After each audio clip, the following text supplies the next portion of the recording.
gudming tabok sa area namo kay pangsiradan ang dalan. So di kasulod ang mga sakyanan. 1 John chapter 5 verse number 20. However, this afternoon we need to understand that we Christians do not have anything to partake with the celebration of our country. 1 John chapter 5 verse number 20. Andam na ba mo maminaw sa pulong sa Ginoo? Ang ako yung problema nig Domingo sa hapon, no, mga tulog yun ang mga Kristohanon. Naagid sa mga 50% sa mga Kristohanon ang matulog. So, pwede ba kang musaad karong hapon nga dili ka matulog? Duhara na ang pasabot anang matulog, natulog kay gitandog sa balaang espiritu. No, nakatulog ba? 1 John chapter 5 verse number 20. Are you there? Say amen. Amen. Verse number 20, all together read. And we know that the Son of God is come, that we may know him that is true, and we are in him that is true, even in his Son, Jesus Christ. This is the true God and eternal life. Look at verse number 21. Verse number 21. All together go. Little children, keep yourselves from idols. Verse number 20, John wrote that God revealed to us the true God and eternal life. And who is that true God and eternal life? Jesus Christ. Then ingon siya, keep yourselves from idols. Jesus Christ has nothing to do with idols.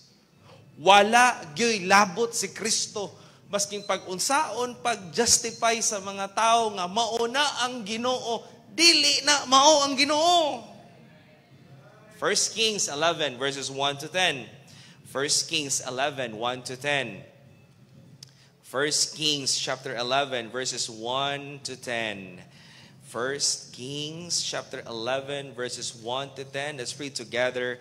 The life of Solomon, how he went down sa iyahang kinabuhi tungod anang pagsimba og Diyos. Verse number 1, the Bible says, altogether read, but King Solomon loved many strange women, together with the daughter of Pharaoh, women of Moabites, Ammonites, Edomites, Zidonians, and Hittites too, of the nations concerning which the Lord said unto the children of Israel, ye shall not go into them, neither shall they come in unto you, for surely they will turn away your heart after their gods. Solomon clave unto this in love. 3, and he had 700 wives, princesses, and 300 concubines, and his wives turned away his heart. 4, and it came to pass when Solomon was old, that his wives turned away his heart and after other gods, and his heart was not perfect with the Lord his God, as was the heart of David his father. 5, for Solomon went after Ashtoreth, the goddess of the Zidonians, and after Milcom, the abomination of the Ammonites.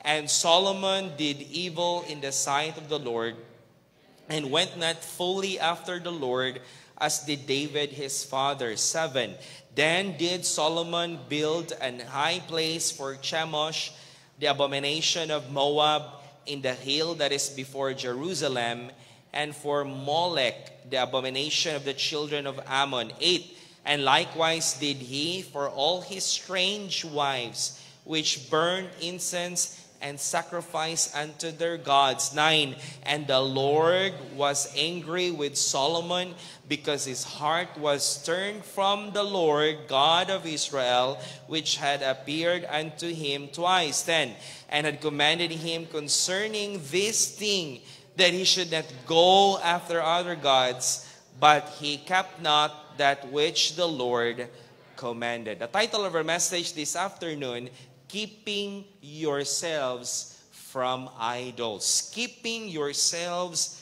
from idols. Wala tay labot sa pagsimba og Dios-Dios. Ang tinuod nga Dios dili makita. Ang tinuod nga Dios dili nimo na siya mahikap because God is a spirit. It means that He has no flesh. He has no body. And yet, God revealed to us His Son, Jesus Christ, aron makailata sa tinuod nga Dios. And believe you me, kanang nawong ni Kristo nga naa sa mga panagway sa mga tao nga nagsimba kunuhay ana, dili na mao ang tinuod nga nawong ni Kristo.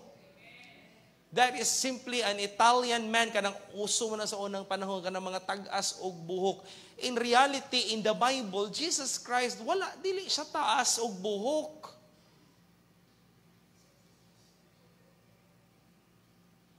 Ang Kristohanon, maski wa ta nagsimbag Dios-Dios. Pero kung dili ta magbantay na ay mga butang sa tong kinabuhi nga mahimo na tong Dios-Dios. That's why God wants us to keep ourselves away from idols. Father, I pray that this message will be inculcated sa ilang kasing-kasing Ginoong Dios. Knowing, Lord, nga, we are living in the times, Lord, nga ang mga tao, Ginoo, nagsimbag Dios. And even, Lord, nagpray ko nga, tabangi mi nga mahimo, magpadayon mi nga ligon sa among mga doktrina, sa among mga baruganan. Tabangi mi, Ginoo, nga mahimo ming knowledgeable ani nga mga butang so that we would know why we are doing what we are doing. Nasayod mi Ginoong Dios, pinaagi sa imong pulong, nga kaning pagsimbag Dios o sa kadulumtanan diha kanimo. Busa Ginoong Dios, nagpray ko nga ma-establishar ang imong pulong karon sa among mga kasing-kasing. All these things I ask and pray in Jesus' name. Amen and amen. Keeping yourselves from idols. As we begin our message this afternoon, let us define first what is an idol. A-I-D-O-L. What is an idol? An idol is an object of passionate devotion. It is something that is worshipped and loved as a God. Kabantay ka, basta Philip, sana, sige ng idol ka ng kwan? Sige, term na salida ka ng show, entertainment show? American Idol. Napay lang term na, unsa pa eh? Unsa na, di ba ka ng kanta-kanta? X Factor. Unsa to, tabangi daw ko ninyo. Basta na, di ba naman ay idol? Di ba naman ay term nga idol? American Idol, oh, di ba no? Oh. And you know, pag human ang mga tao, mupakpak din ang mga tao, dayon pakpakan din siya, dayon musagit ang mga tao, dayon pag human ang mga tao, mamakpak din, mag-standing ovation din. The person is now in front and he is like an idol because the people were standing up for him. O muhilak siya kay because he felt that he did not deserve unsa ang iyang nadawatan nga praises sa mga tao. An idol, it is something that is worshipped and loved as a God. An idol is something in a person's life that takes the place of the true God. Basta dunay mga butang sa kinabuhi sa tao nga mukuha sa lugar sa Dios. That is an idol. An idol is simply a person or a thing that becomes a substitute for God. When a person sees something just like sama sa ka statue or sama sa gamay sa isa ka imahe and that becomes a substitute for God, then that thing is considered as an idol. Later on, we are going to understand at the last part sa atong mensahe, mga kaigsunan, there is a reason nganong ang Dios wala gyud siya nagpakita sa iyang mga katawhan. Wala ang Diyos nagpakita, but then the Lord only spoke from heaven through the clouds in Mount Sinai, because God does not want people kita nga magbuhat ta og mga imagination nato kung kinsa ang Ginoo sama sa atong pag-imagine sa mga butang aning kalibutan nga atong ihalintulad sa Ginoo. Could it be that there is a reason that Jesus Christ chose to be born 2,000 years ago when there was no camera? Wala pa'y camera, wala pa'y picture, wala pa'y photo. Could it be that the reason so that ang mga tao, ang atong simbahon ang Dios nga dili makita? Ang tinuod nga Dios nga dili nato makita. This afternoon, we understand in the Bible, if you're going to study your Bible, we see that God demands our supreme devotion. God wants us to love Him. Ang Ginoo nagtinguha siya nga higugmaon nato siya. The moment that we got saved, God changed us. God uses the church. God uses the pastor to preach the Word of God, to teach the Word of God. We have the Bible to read every day so that every day we would learn to love the Lord. Nga makadugay ang Kristohanon, the longer we serve the Lord, the sweeter we grow, it grows because we learn to love the Lord sa atong tibuok nga kinabuhi. And I tell you this afternoon that love is not an emotion. Love is not a feeling, but love is simply a choice that you want to love the Lord. And God has given us the choice. Maskin pagluwas ka, pero pwede nga luwas ka, nga wa ka nahigugma sa Ginoo. Pwede nga luwas ka, pero wala kay ato-atong simbahan. Pwede nga luwas ka, pero wa kay basa-basag Bible, wala kay pray, wala ka nag-serve sa Ginoo. Why? Because God wants us. He gave us a choice. God did not create robots. God create human beings nga naay kaugalingon nga desisyon. Deuteronomy chapter 6, verse 14 to 15. The Bible says, Deuteronomy 6:14 to 15, ye shall not go after other gods, as of the gods of the people, which are round about you. For the Lord thy God is a jealous God among you, lest the anger of the Lord thy God be kindled against thee, and destroy thee from the face of the earth. God wants us to be devoted to Him. Matthew chapter 10, verse number 37. Matthew chapter 10, verse 37, ingon ang Bible, he that loveth father or mother more than me is not worthy of me. He that loveth son or daughter more than me is not worthy of me. Gusto sa Ginoo nga siya ang pinakataas sa atong kinabuhi. More than your spouse, more than your husband, more than your wife, more than your children, God should be the first sa atong mga kasing-kasing. Mo bitaw nang maskin pag dili mo maay relasyon, naay mga panahon nga mag-away ang magtiayon, pero ayaw among-amunga ang Ginoo sa inyong away. Una dapat ang Ginoo, mosimba gyud ka.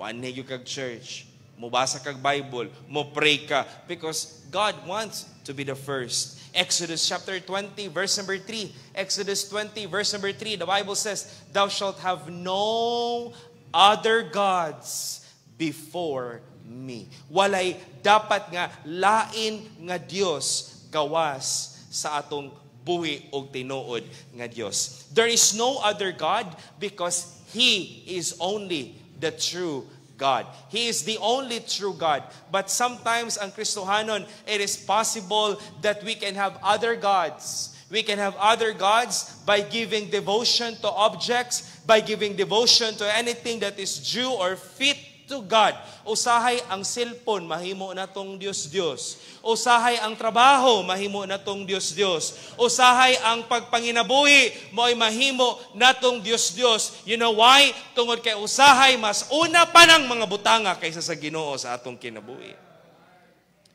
Anything that we make the first in our lives, other than God is an idol. Sometimes people make gods out of things and possessions. Mo bitaw na nga kung mangayo bitaw tag usay material nga butang magamping gyud ta kay usay tungod anang mga butang di na ta kaunaw na Ginoo. That's true. Nakigwapong balay pagbantay basta hindi ka kaunaw na Ginoo. Ambugiro bata ba? Pila ra gyud itoy kapasidad sa tao. We are prone to sin. Walay maing laki nato diri sa atoa. People make gods out of possessions. Cars, houses, boats, money. Munang murag, kung mawala siya, murag mabuang ang tao. Kung mawala ang usa ka butang nga iyang gihimong Dios-Dios, murag ang tao, murag diha na lang nagtuyok ang iyang kinabuhi.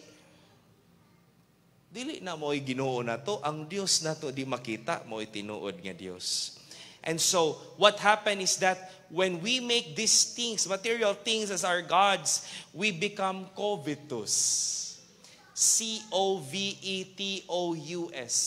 Covetous, hakog. Covetousness is another form of idolatry. Covetousness is that thing where we want to have more. I want more. I want more. I want more. I want more. Dili matagbaw ang tao. And I tell you, maski pag naan na nimo tanan, dili gyud ka matagbaw kung wala kay Kristo sa imong kasing-kasing. Kung ang imong sigigukdon ang mga butang aning kalibutan na, I will tell you this. King Solomon already said, vanity of vanities, all is vanity. There is nothing in this world that can satisfy the eyes of men. Even though you have so many silver and so many gold and have a lots of money, mga kaigsunan, dili gyud walay mga butang aning kalibutan nga makatagbaw sa kinabuhi sa tao. But we become covetous. People become covetous. And covetousness is another form of idolatry. Kung gitigaan ka sa Ginoo, magpasalamat ka sa Ginoo. Ayaw pagreklamo. Amen? Ayaw pagreklamo. O say Kristohanon, ang Kristo mo, sigreklamo, kapuya po niya kong trabaho. Uy, wala may trabaho nga, wala may siguro trabaho nga sayon. Hello? Ang uban, gustog daghang asawa, isa-isa ra, uy. Malisod maganita na yung isa ka buo. Kana pang duwaon nimo. We become covetous. Naanataan ni, magkuhan pagyuta ato, magkuhan pagyutaan ni, hangtod nga, ang kinabuhi sa Kristohanon, di na ta kasimba kay nangitag kwarta. Di na ta kasimba kay, hala na itong pagpanginabuhi, hala na itong pagpangita sa mga butanga, isara ka kalayuhan, mawala na tanan. Idolatry. Covetousness is another form of idolatry. Look at this. Ephesians chapter 5, verse number 5. Ephesians chapter 5, verse number 5. Ingon ng Bible, for this ye know, that no whoremonger, nor unclean person, nor covetous man, who is an idolater. Look at this. The covetous man is also called as an idolater, because the thing that he covets becomes his idol. Mahimo niyang Diyos. Colossians chapter 3, verse number 5. Mortify, therefore, your members which are upon the earth, fornication, uncleanness, inordinate affection, evil concupiscence, and covetousness, which is idolatry. Covetousness is the desire to have more. Mga kaigsunan, kung gusto kang moalagad sa Ginoo properly, if we want to please the Lord, if you want to serve the Lord, kinahanglan atong tangtangon ang mga Diyos-Diyos. We must put away the gods of our lives. Ang tinuod, salamat nga nakasabot na sa pulong sa Ginoo, siguro sa unang panahon, nagsimba kag Diyos-Diyos. Grabe kayo mong pahid dito sa mga haligi. Pil pa ka itong mga Black Nazarene. Karon giilisa na nilang Black Nazarene. Saan yung bagong ngalan ron? Bago na pa lang ngalan ron. Dili mo updated. Bago na ilang ngalan karon. Butusan na ito yung ngalan. Dili na, Black Nazarene. Kaya di nakasabot daw mga tao, ano daw, nangutan ng mga tao, anong black daw na. So gilisa nila, kaya may usap-usabo nila ilang mga ngalan nila. Grabe, mga di ang uban ninyo, na mga santo ninyo pa sa inyong mga balay sa unang panahon. Salamat nga giluwas ta sa Ginoo. Salamat nga nakasabot ta sa pulong sa Ginoo. Why? Because these things are abomination before God. God was angry with Solomon because of the idols nga iyang gipangsimba, mga Diyos-Diyos sa iyahang asawa. So sa atong pistuhanong kinabuhi, we need to put away the gods of our lives and let us make God the first sa atong kinabuhi. Exodus 32 verse number 20, mo ni ang gibuhat ni Moses sa dihang ning adto siya sa bukid sa Sinai, and Moses was there with the Lord for 40 days, and ang mga tao nangita sa ni Moses, aha naman si Moses, basi namatay na to, gitawag na si Aaron, magbuhat ang Diyos-Diyos. So nanghatag sa silang gold, ilang mga silver, ang ilang mga pulsiras, ang ilang mga kwintas, ang ilang mga aryos, ilang gihatag, gitapok nilang tanan, and they made a golden calf of dito, gahubo silang tanan, gasayaw-sayaw sila, yaling-alirungan nila ang Diyos-Diyos. O ningon sila, mao ni ang Diyos nga nagdala na to gikan sa Ehipto. Ug unsay gibati sa Ginoo, nasuko ang Dios. Unsay gibati ni Moses, nasuko si Moses. So unsay gibuhat ni Moses? Verse 20, all together read. And he took the calf. Everybody read. And he took the calf which they had made, and burnt it with fire, and ground it into powder, and strewed it upon water. Di ba, murag katong mga mama na to sa unang panahon? Kanibitang magsikit agdulag julin, latan ang julin, latan ko ng julin, ipainom na ko na ninyo. Dili din nagikuha, no? Itong silingan na mo sa una, mulakaw o gabi kay manulo baglawa ba? Brother Efren, manulo og lawa. Wa manananggid sa ginikanan. Gikuha ang balayan sa lawa, gisulod og freezer. Kinsa gi? Gilatan, gipainom sa iyang anak. Grabe ang kasuko sa Ginoo nga ang Diyos gipulpog. Sa ato pa kanang Diyos atong kinabuhi, pulpugon tana. Tangtangon tana. Kay dili na makapahimaya sa Ginoo. 2 Kings 18 verse number 4, King Hezekiah cleansed the house of the Lord and the places of Israel. Ingon ang Bible in 2 Kings 18:4, he removed the high places and break the images and cut down the groves and break in pieces the brazen serpent that Moses had made. Can you imagine na katubitong brazen serpent, katong halas nga made of bronze nga gibuhat ni Moses. Dito nang langtaw ang mga tao para maayo ang mga tao. Gihimong Diyos nila. Is it not the same sa mga buhaton sa mga tao nga nagsimba og Diyos? Kung naaalay dagway mapakita ni Kristo sa dingding, hala, magsimba na din sa dito. Ang nawong lang ni Kristo ba ning porma sa dingding? Dili malipay ang Ginoo, ana. So ang gibuhat ni King Hezekiah, gipulpog, for unto those days the children did burn incense to it.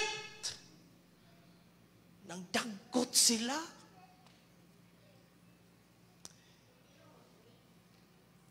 Maski yung saon og justify, dili gyud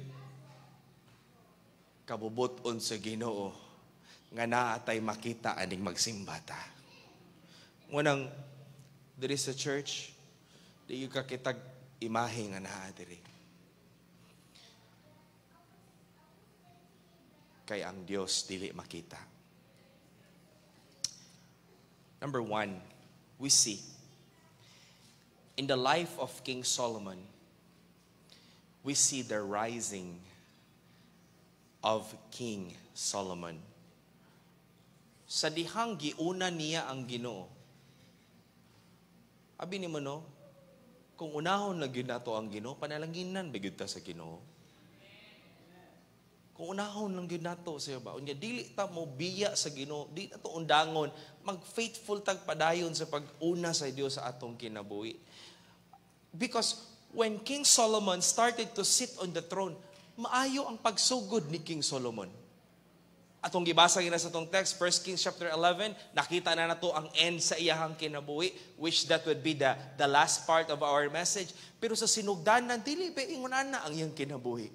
Sa sinugdanan, King Solomon started well. He started as a wise man. He started as a godly king.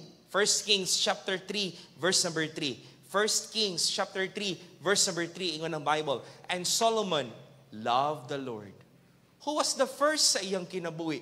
Ang Diyos. Who was the first sa iyang kinabuhi? Kinsa iyang gikahadlukan? Ang Diyos. Wala pa'y Diyos-Diyos sa nga time. Wala pa siya naghalad sa mga Diyos-Diyos. He loved the Lord. He walked in the statutes of David his father.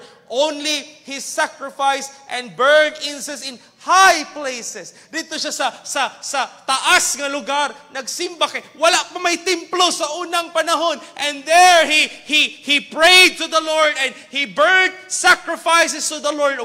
Diha mga kaigsunan, nakigstorya ang Ginoo niya. Motong nga diingnan siya sa Ginoo. Verse number 5, unsa may imong gustong pangayoon? Verse number 5, yung ng Bible. Same chapter pa ta. In Gibeon, the Lord appeared to Solomon in a dream by night, and God said, ask what I shall give thee. O unsa yung gipangayo sa Ginoo siya, Lord, tigai kong understanding heart, kay makadiscern ko sa imong mga katawhan, kay kinsa man ang able nga makarule ani nga so great people. And Solomon was just a young man. So ingon ang Bible, gitigaan siya kaalam sa Ginoo. Verse 13, gihatagan siya, dili lang kaalam, ang mga butang nga wala niya gipangayo, gihatag sa Ginoo. Abi ni mo no, kani bitaw magamputa sa Ginoo, naay mga butang nga wala to gipangayo, pero ihatag sa Ginoo. Nakasulay mo ana sa iyong kinabuhi? Wala ka na ngayo, ano ba? Kanira tayo mo gipangayo, pero gidugang sa Ginoo. Ano man, basta unahon nimo ang Ginoo, ang Ginoo mo panalangin gyud. If you will make God the first, just like King Solomon, so unsay gidungag sa iyaha, riches, honor, ingon ng Bible, gitagaan siya taas nga kinabuhi, ug ingon ng Bible, walay kinsa nga hari nga mahimong susama kang Solomon. In other words, this afternoon, when Solomon put God first, when he served God first, the blessing of the Lord was with him. He had wisdom, he had riches, he had fame, he had skills, he had money, he had dominion, he had peace, he had abundance of horses and chariots. Mga kaigsuonan, klaro kaayo ang pulong sa Ginoo nga kung imong unahon ang Ginoo, unahon sad ka sa Dios. If you put God first, it will always end in blessing. But ulahi gani ang Ginoo sa imong kinabuhi, magsigi ka gukod og panalangin. Pero dili gud nimo maabtan ang panalangin. When we put God at the end, we will end up as losers. Sa gingon sa Bible, seek ye first the kingdom of God and His righteousness, and all these things shall be added unto you. Sa dihang giuna niya ang Ginoo, ning sunod ang panalangin. Let me encourage you this afternoon. Ayaw unaha ang mga Diyos-Diyos sa kinabuhi. Unaha ang Ginoo. Unaha ang Ginoo, pangitaa ang iyang dagway every morning, pangitaa ang iyang pulong, pangitaa ang mga langit nun nga mga butang. I will tell you this. Isunod ra gyud na sa Ginoo kanang mga material nga mga butang nga imong gitinguha sa imong kasing-kasing. Because after all, nakita sa Ginoo nga ang imong kasing-kasing wala sa material, naa sa spiritual nga mga butang. But I tell you, kung ang imong kasing-kasing lunlun nga material nga mga butang, I doubt. kung ang Ginoo muhatag sa imong gitinguha, kay kabalo ang Ginoo unsay imong dangatan pag-abot sa unahan, nga walay himaya ang Ginoo ana. Mo bitaw na sa tanan nato mga plano sa kinabuhi, apila gyud ang Ginoo. Dili kay apila, siya gyud ang unaha sa imuhang mga plano. We see the rising of Solomon, but it does not mean nga naatay maayo nga sinugdanan makagarantiya nga maayo og katapusan. King Solomon started well, but his life did not end well. Number 2, we see the downfall. Duha ang puntos na to this afternoon. We see the rising of Solomon. Number 2, we see the downfall of Solomon. We see the part sa iyang kinabuhi nga ning naog siya. Same with every downfall. Listen to me. Before pa ang 1 Kings chapter 11, ang Ginoo nagpahimangno na daan ni Solomon. Pagbantay, pagbantay, pagbantay. Sa tunga-tunga sa iyang paghari niya, giwarningan siya sa Ginoo. Abi nimo no, dili ang Kristohanon mo kalit lag tiorok. Ang tao, ang Kristohanon, before ang Kristohanon maugsok yung Kristohanon kinabuhi, ang Ginoo wala nagkulang sa pagpahimangno natong tanan. There will always be warning that comes from God. God will use people, God will use preachers, God will use teachers, God will use other people para pahimangnuan ta, para tigaan tag pagbadlong mga kaigsunan. So this is what happened. 1 Kings 9, chapter 9, verses 6 to 9.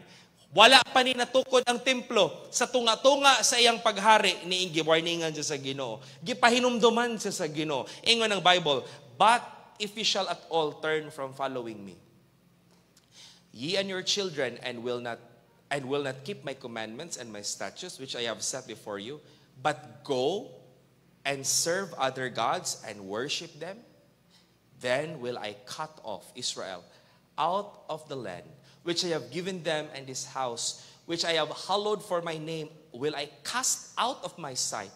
And Israel shall be a proverb and a byword among all people.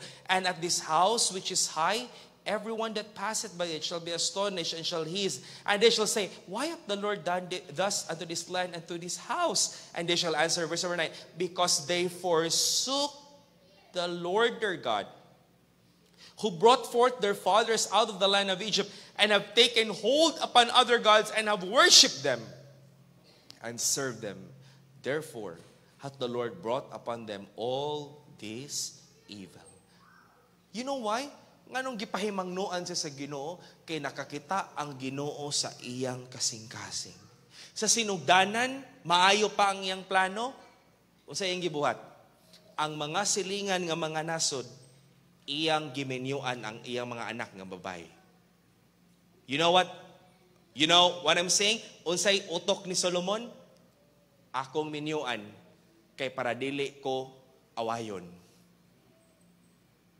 The reason nganong si Solomon daghang asawa, si Solomon giminyuan niya ang anak ni Pharaoh, dili pero nga ero dia ha. Ang mga anak sa silingan kay nganuman protection, political strategy. After all, imo ding awayon na imong son-in-law. Imo ding sulungon ang nasod nga naaman ang imong anak didto, giminyuan man niya. So secure siya, safe siya, maayo ang dagan sa gingharian, pero dunay nakita ang Ginoo sa iyang desisyon. Abi nimo no, ang Ginoo maayo kay Ginoo sa tong kinabuhi. Wala gyoy butang sa tong kinabuhi nga wala ta gipasagdaan ta sa Ginoo. God was there with us. The same with King Solomon. God was looking at his life. Mabitan ng usay kung maigo ta sa mga minsay, magpasalamat ta sa Ginoo, kay gibadlong ta sa Ginoo, kay gipahimangnuan ta sa Ginoo, kay gipahinumduman ta sa Ginoo. Because listen to me, kabalo ang Ginoo sa atong kasing-kasing, pero kita wa ta kabalo sa atong kasing-kasing. The heart is deceitful above all things. So, si King Solomon, gipahimangnuan siya, wala siya nagbantay. O nagsugod ang tanan when he started marrying strange wives. And the word strange means foreign.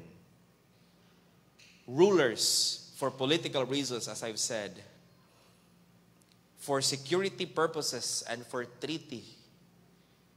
But the problem Kay ang Diyos sa mga babae nga giasawa ni Solomon, iyang gidala ang mga Diyos sa ilang kaminyoon.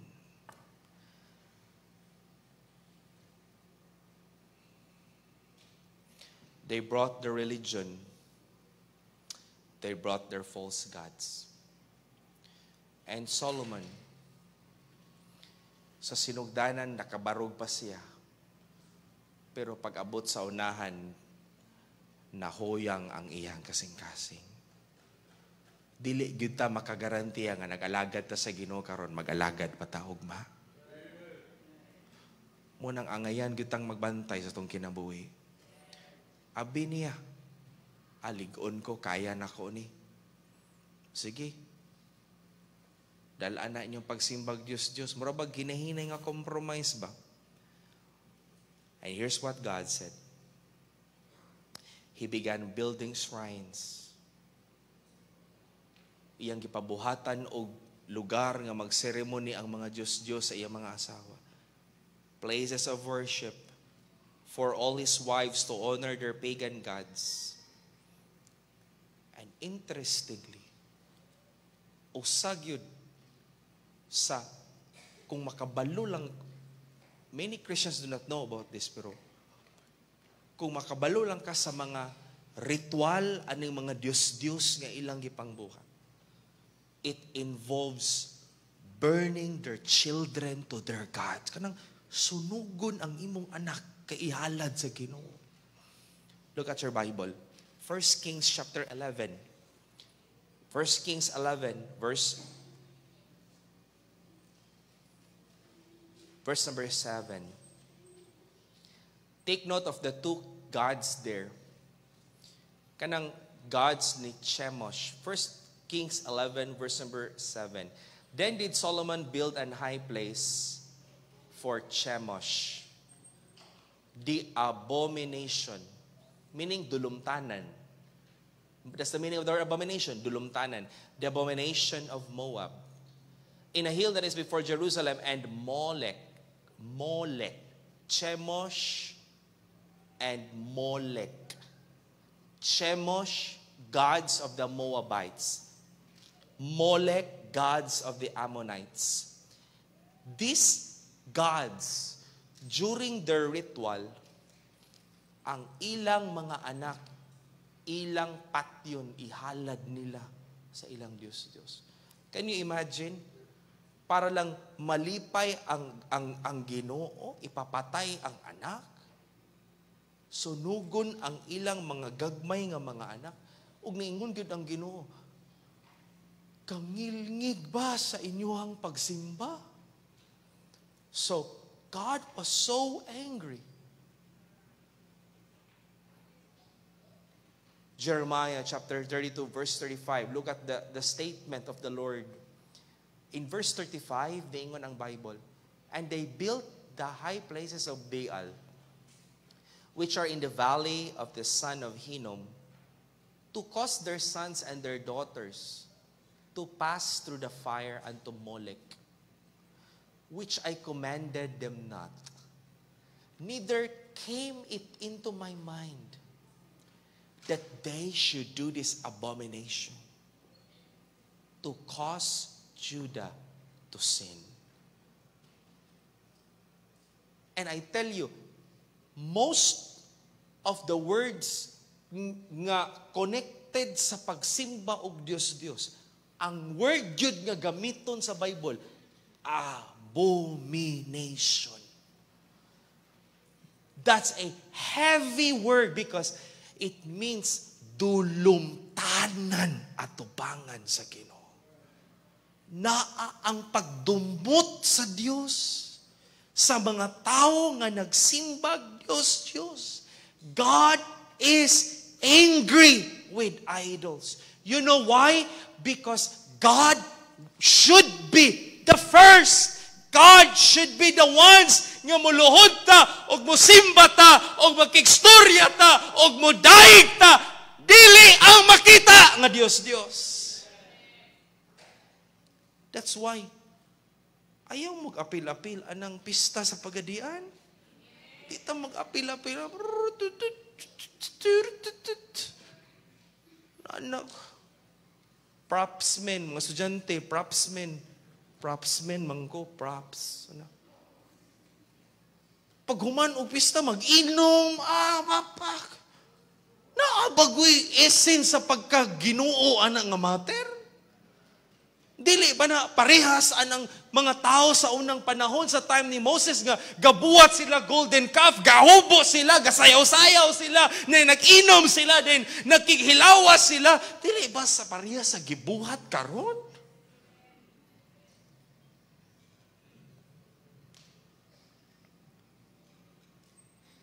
Dili gyud na mao ang tinuod niya Dios.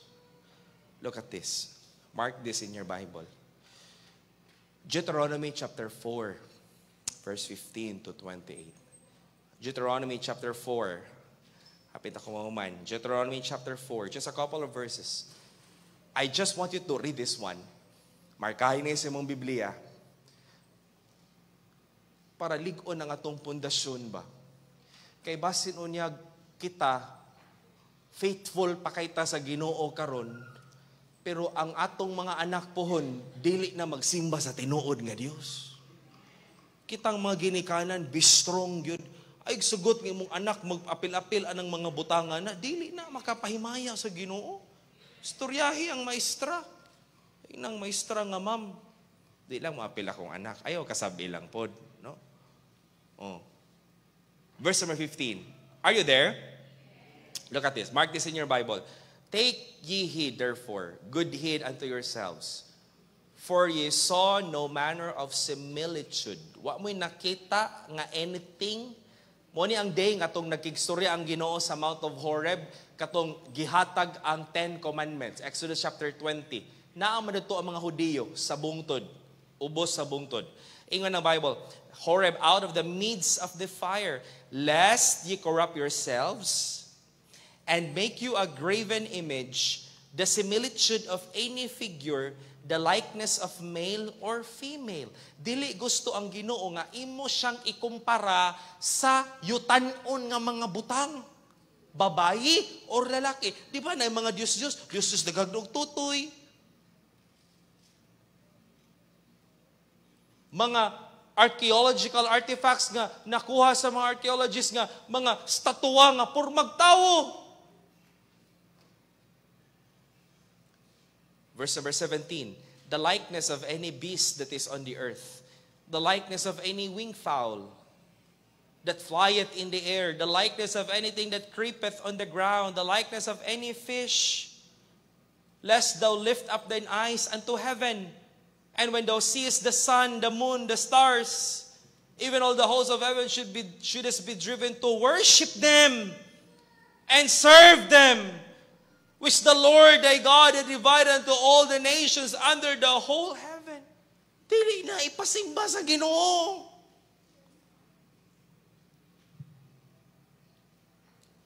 But the Lord hath taken you and brought you forth out of the iron furnace, even out of Egypt, to be unto him a people of inheritance, as ye are this day. Furthermore, the Lord was angry with me for your sakes, and sware that I should not go over Jordan, and that I should not go in unto that good land which the Lord thy God giveth thee for inheritance. But I must die in this land. I must not go over Jordan, but ye shall go over and possess that good land. Take heed unto yourselves, lest ye forget the covenant of the Lord your God, which he made with you, and make you a graven image, or the likeness of anything which the Lord thy God hath forbidden thee. Verse 24, for the Lord thy God is a consuming fire, even a jealous God.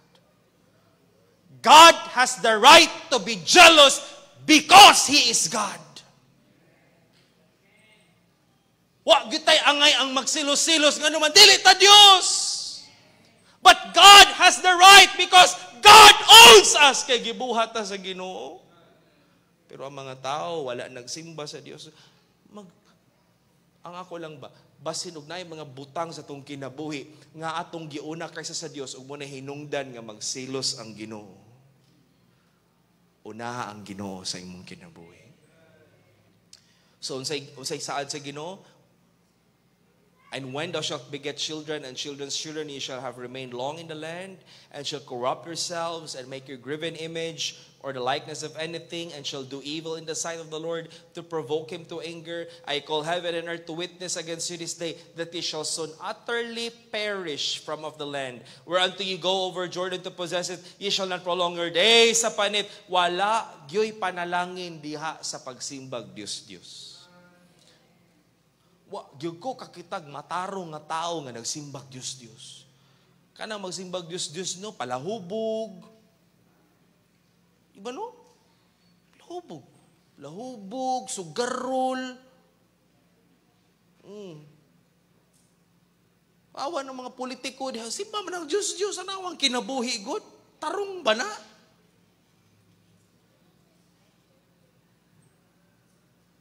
Pero nakakita ko og Kristohanon nga wa nagsimbag Dios, pero nabago ang kinabuhi.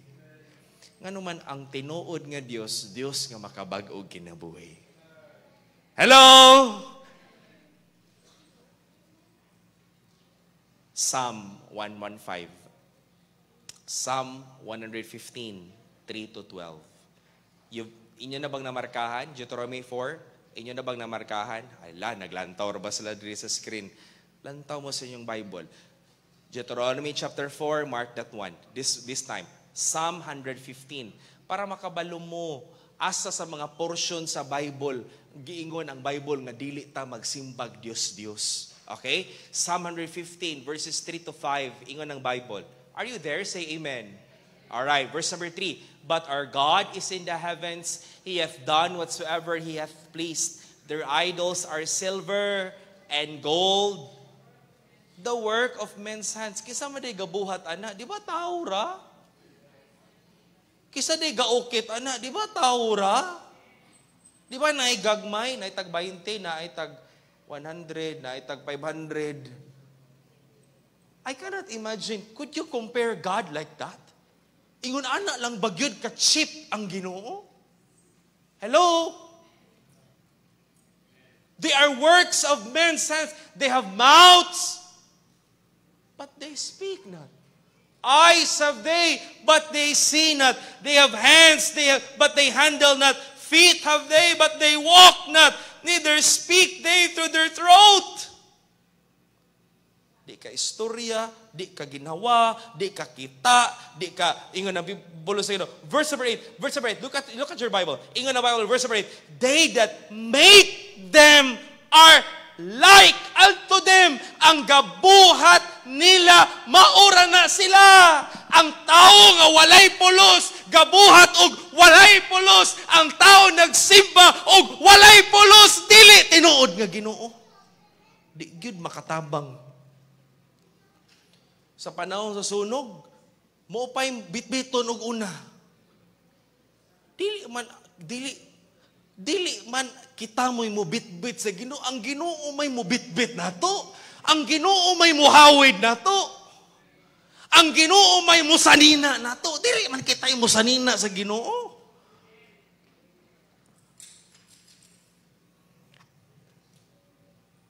I'm glad we have the Bible. People nga naminaw karon sa pulong sa Ginoo, ang tao nga nagsimbag Dios, dili gyud makalusot sa pulong sa Ginoo. So niingon ang pulong sa Dios, O Israel, trust thou in the Lord. He is their help and their shield. O house of Aaron, trust in the Lord. He is their help and their shield. Ye that fear the Lord, trust in the Lord. He is their help and their shield. The Lord hath been mindful of us. He will bless us.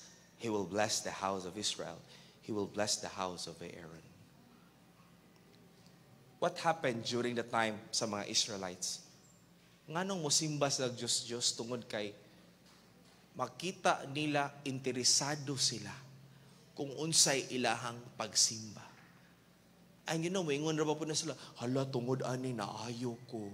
Tungod atong kuan, grabe jud kayo. Kuan jud kay ko kanang devoted jud kay ko sa katanan din. Na kung dili bitaw to nawala jud akong sakit-sakit diri.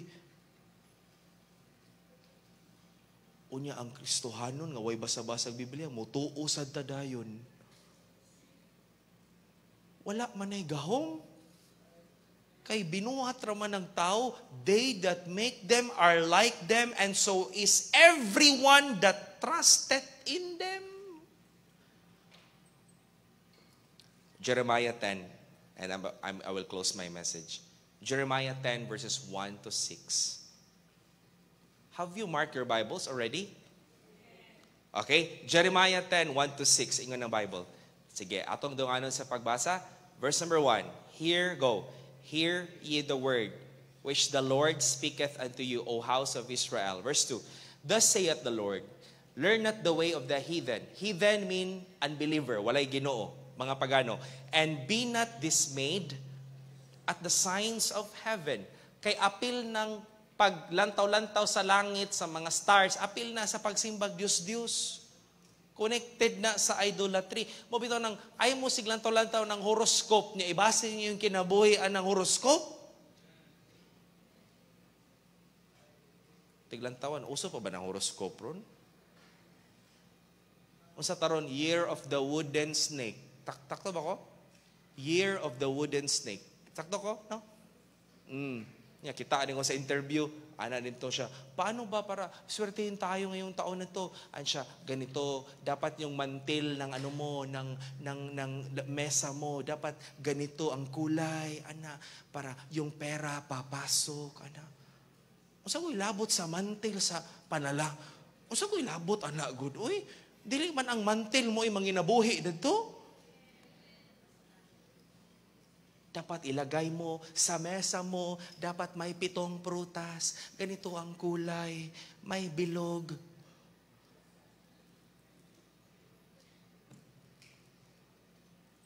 Ayaw na magtuo, ana, oy. Dulumtanan na tubangan sa Ginoo. Ang nagpractice, ana, mga walay Ginoo, kita doon na tayo tinuod nga Dios, doon na tayo Biblia, oy. For the heathen are dismayed at them because they were always looking to the skies. Verse number 3, look at your Bible. For the customs of the people are vain. For one, verse number 3. For one cutteth a tree, naputulog kahoy, gikan sa bukid, the work of the hands of the workman with the axe. Verse number 4, they deck it with silver and with gold, they fasten it with nails and with hammers, that it move not. They are upright as the palm tree, but they speak not. They must needs be born, dapat bitbiton, because they cannot go. Be not afraid of them, for they cannot do evil. Neither also is it them to do good. Di na makawa na ipik. Kuya, yun na kay, kuhan naman na, balaan na ba kayo na? O, ito ginipapaan, gawa naman sa hanang kuhan. Ingon ang Bible,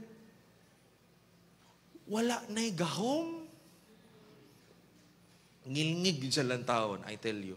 Balay sa among lolo sa una, kay numdum ko bata pa kumang dito sa Kulambugan. Pero ting daghanag santos, nakamata ko 2:00 sa kadlawon, murag lambi, nagyug kaayo iuli. Kanami ito magsiga-siga ka ng color pula nga suga.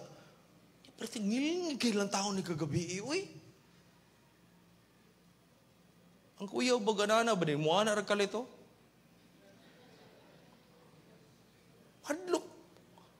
Hadlok kailang taon. Murag yung naay. Okay rin ng anak, Brother Efren, katawa rata ng mga nana. Di na ta mahadlok, anak. Ingon ang Bible, wala na'y gahom. Kaya ang tinuod nga Dios nga dili makita, maoy tinuod nga gamanan. Verse number 6, last verse. Verse number 6. Everybody read. For as much as there is none like unto thee, O Lord, thou art great, and thy name is great in might. Here's what happened as I close. Pagsugod og simba ni Solomon sa Diyos, all the blessings gi-reverse sa Ginoo. Unsay nahitabo? Malinawon niyang gingharian, gibutangan siya kontra. Ang iya pag yung kontra, iyang kaugalingon nga general. Og dato nagsugod nga ang gingharian natunga. Basta na gani, naa na gani civil war ang nasod. And there was a civil war. Ang nasod maglisod yun og uswag. Look at Libya. Look at Syria right now. Basta naa gani civil war, magbangi lagi ng mga rebelde o gobyerno, wala, piki. Muna yung nahitabo. Ginahinay siya o kuha ang mga panalangin. Nganuman, ang tinuod nga Dios nga dili makita, pero gamahanan siya. Magapamuhat siya sa kinabuhi sa tao. Mauna ang Dios nga nagluwas nimo, ug mo na ang Dios nga imong gialagaran. As I close my message, church, ayaw mog apil-apil anang selebrasyon. Karong Domingo, simba mo diri. Ayaw hungit og humba, matuk-an ka. Hungit kag humba. Unya, unsa ginang color itom gani nga lion? Unsa ginang color itom sago sa humba? Beans sana, black beans. Ano black beans? Unsay gikamatyan? Black beans. Tuk-an ka. Pero tinumong hala dito. Please, pagdala diri sa mo og apil. Hapitami diri. Ayaw apil-apil. Young people, ayaw mo apil-apil. Panangin mo si Miss Ma'am, dili lang ko ma'am. Ano man, ingon si Pastor John, dili daw mi papilon. Pananghid mo gisak to, ma'am, lahi magid, ma'am, akong kasing-kasing gid, ma'am, dili gid ko gusto nga mo apil, ana, ma'am. Ana lang, pasabda lang inyong naistra. Listen to me. Dili ta gusto nga magdumot ang Ginoo nato. Kay kanang mga butanga, dulumtanan na tubangan sa Ginoo. Basi napa ninyo diri, napay mga statua diha, dalaan na diri. Kaya ito nang sugnoron, ayaw mo kahadlok, wala na'y gahom, ingon ang pulong sa Ginoo. Believe you me, this is the word of God. Ang storya ra sa tao, wala'y gahom ang storya sa tao. Pero kani, tuuhi yun ni, kay pulong ni sa Ginoo. Manindog tang tanan, magamputa. Everybody stand, heads are bowed, eyes are closed. I do not know about you today, but maybe do na kay Diyos sa imong kinabuhi. Base naa kay Diyos sa imong kinabuhi. Base ang imong trabaho, nahimo ng Diyos. Base imong panginabuhi, nahimo ng Diyos. Base ang imong cellphone, nahimo ng Diyos. Base naanay nahimong Diyos sa imong kinabuhi. As the piano plays softly, let's just be honest to the Lord. No one knows what you are trying to say to the Lord right now. But as the piano plays softly, where you are standing, kneel down and say, Lord, kaning mga butanga, pasaylo ako, nga nahimo ni usahing Diyos sa akong kinabuhi. I want you to be the first, to be the first, to be the first, to be the first, to be the first in my life. To be the first, to have the first place sa akong kinabuhi, sa akong pamilya, sa akong relasyon, ikaw ang una. Sa akong trabaho, ikaw ang una. Sa akong panginabuhi, ikaw ang una. You deserve the first.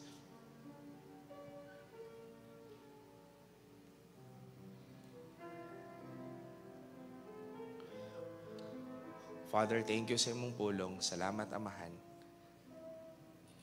sa pagkaklaro sa imong pulong, sa pagpadayag ka namo.